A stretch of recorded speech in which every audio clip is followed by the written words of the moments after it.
Because here's the thing about pride. Oftentimes we don't serve because we have too much pride inside of us. But that pride that stops us from serving is the same pride that stops us from being served as well. We're going to be in John chapter 13 today. In this, some context for you, Jesus is sharing a meal, a Passover meal with his disciples, his closest followers, the people that he mentored and spent every single day with. And what the disciples don't know that Jesus does know is that he's about to be crucified and killed.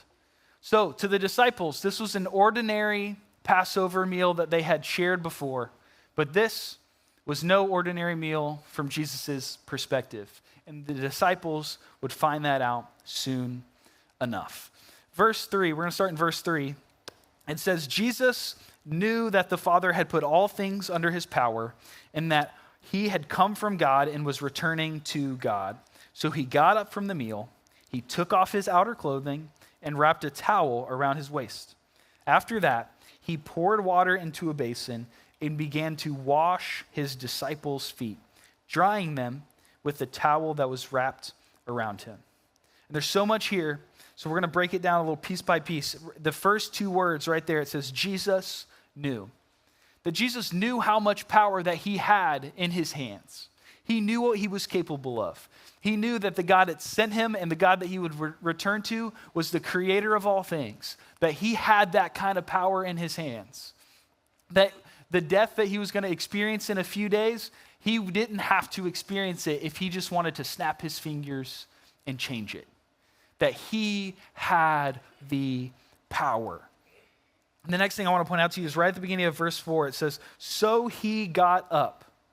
And listen, if this were me, it would probably read, Parker knew the power he had, but he got up reluctantly anyway. But that's not what it says. Jesus knew the power that he had. And so because he knew that, he got up from the meal to wash the disciples' feet. And here's what you need to know about feet washing. Feet washing wasn't a great task, that it was nasty. That these guys had been walking and they spent all their time walking in sandals, and these feet were it was just not fun. It was reserved actually for the lowest ranking person in the room typically, or even a servant. So this was Jesus putting aside something that he shouldn't have, putting aside his kind of status and picking up a job that he shouldn't have been doing. And that same idea is reinforced in verse 4 continues, and it says, it took off his outer clothing and wrapped a towel around his waist. You see, it wasn't really unique of Jesus to be wearing an outer clothing or a robe, but in that time period, everyone did that. And typically, those garments were stitched together with many pieces of fabric of many different types. And so it was patchwork and seams were going across it, and it was kind of a mismatched type of robe. But Jesus, there was something different about his robe. That because of his authority and his rank and as teacher or rabbi in this time period, him along with other religious officials and high-ranking authorities would have a robe made of one cloth that was a seamless garment. So when you saw this, when someone saw this in this time period, they knew that that person was somebody. They knew that if you had a seamless garment, then you are a person that deserved respect. And Jesus, he's taking this garment that represents his power, represents the authority that the disciples knows that he has, and he puts it to the side, wraps a towel around his waist, something only servants did or low-ranking people did, and he chose to wash their feet. Jesus knew the power that he had. He knew that he could tell someone else to do it. He did the job of a servant. And here's what I don't want you to miss this, is that Jesus didn't wash their feet in spite of his power, right? He didn't say, oh, okay, I got to go do this job. I don't normally do this, everybody, but I'm going to do it this time.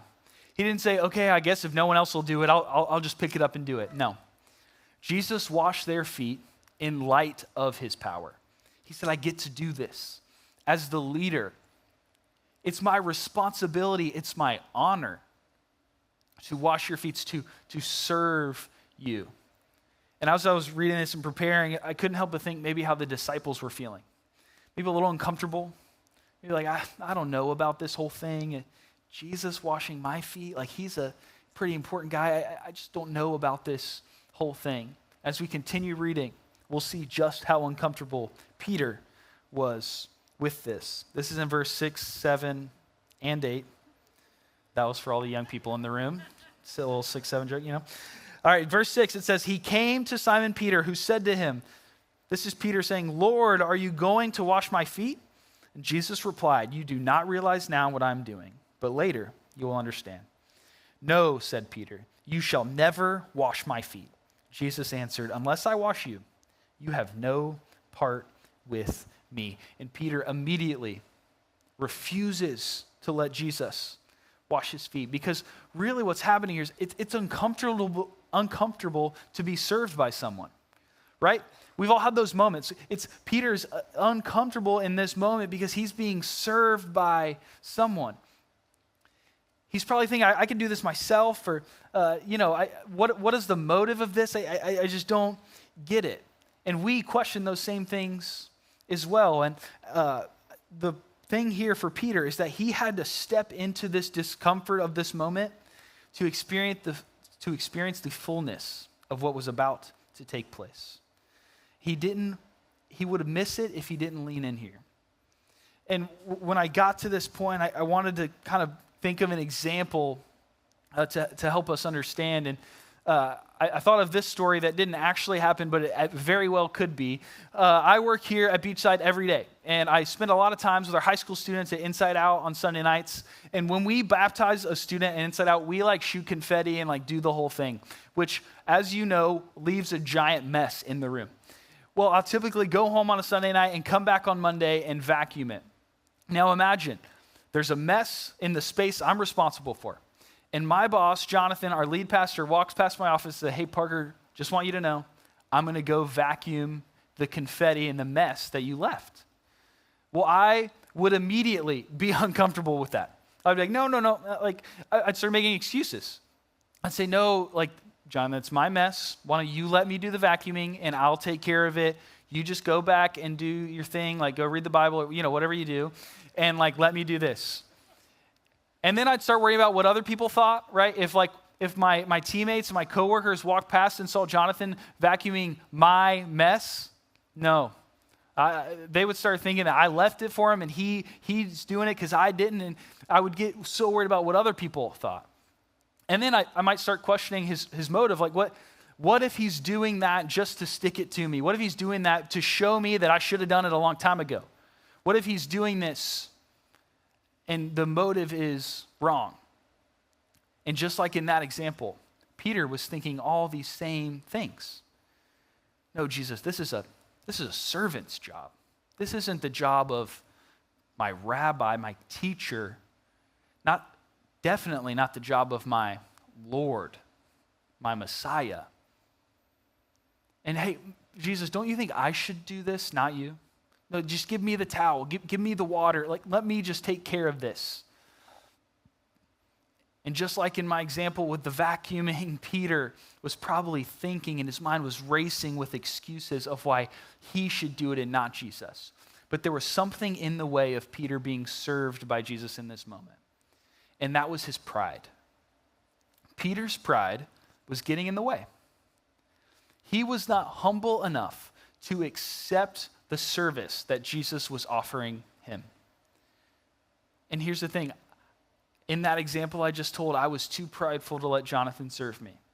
Peter, too prideful to let Jesus serve him. And we do this all the time in our daily lives. So here's what I want you to get, that we must put aside our pride and instead take on humility. Because here's the thing about pride. Oftentimes we don't serve because we have too much pride inside of us.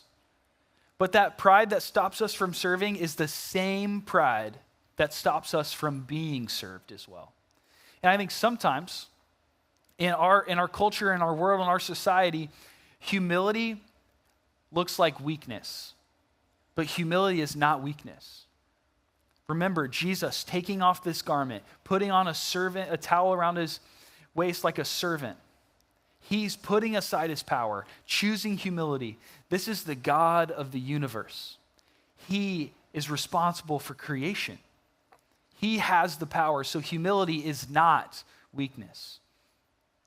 And then once Jesus finally says this to Peter, the dots start to connect. And in verse 9, it says, "Then, Lord," Simon Peter replied, "not just my feet, but my hands and my head as well." And Jesus answered, "Those who have had a bath need only to wash their feet.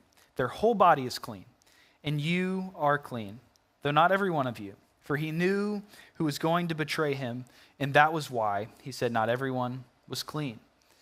That in this time period, when there was a Passover meal like this, people would go and take a shower. They would bathe before that meal. So Jesus literally is saying, yeah, you've all bathed. Now you've walked here. You got dust on your feet, and your feet are nasty. So now I'm going to wash your feet. You've already been bathed.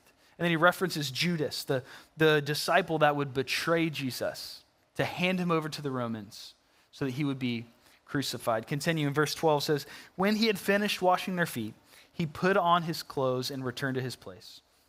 'Do you understand what I have done for you?' he asked them. 'You call me teacher and Lord, and rightly so, for that is what I am. Now that I, your Lord and teacher, have washed your feet, you should also wash one another's feet.'" Verse 15 says, "I have set you an example that you should do as I have done for you. Very truly I tell you, no servant is greater than his master, nor is a messenger greater than the one who sent him. Now that you know these things, you will be blessed if you do them." Jesus plainly now is telling them, go and do as I did. Now, I'm your example. I washed your feet. Now go wash other people's feet. And he's saying just simply, hey, stop putting yourself above other people and drop yourself lower out of humility and serve the people around you. Lay down that personal, innate human desire that's inside of you to be better than somebody else. Lay down that status that you have and go and serve somebody. Now that you know what to do, go and do it, because knowing doesn't make a difference, doing makes a difference. And what's crazy is that this was so upside down in this time period. It's upside down in today, but it was really upside down then. When Rome was ruling, and they kind of had this motto that might makes right.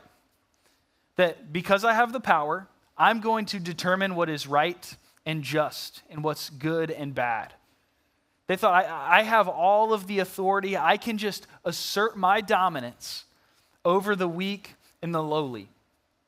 And Rome was convinced that this would change the world, that their power could change all the things that they wanted to change, and that is what would change the world. And 2,000 some years later, we run governments and countries and organizations all across the world just like this, that we're expecting our power, the dominance that we have, to make things right. But it's not might makes right. It's not using the power that I have, the authority, the might to make things we want right and just. No, it's actually humility through service. That changing the world starts with putting other people first.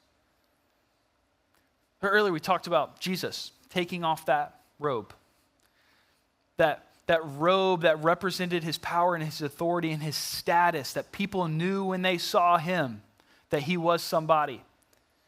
My challenge maybe to you is, what kind of robe do you need to take off? Maybe you're a teacher. Maybe you're a CEO. Maybe you're an owner of a business. Maybe you're an officer. Maybe a boss. Or maybe it's not a title at a job for you that you need to sit down. Maybe it's a status. That I'm retired now, but I was a really high rank at my previous job, so I don't do these things.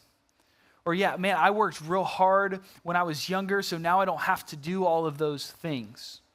Maybe, if I could be so bold, maybe you have a certain amount of money in your bank account and can write a check to make things disappear, so you go, no, I don't serve.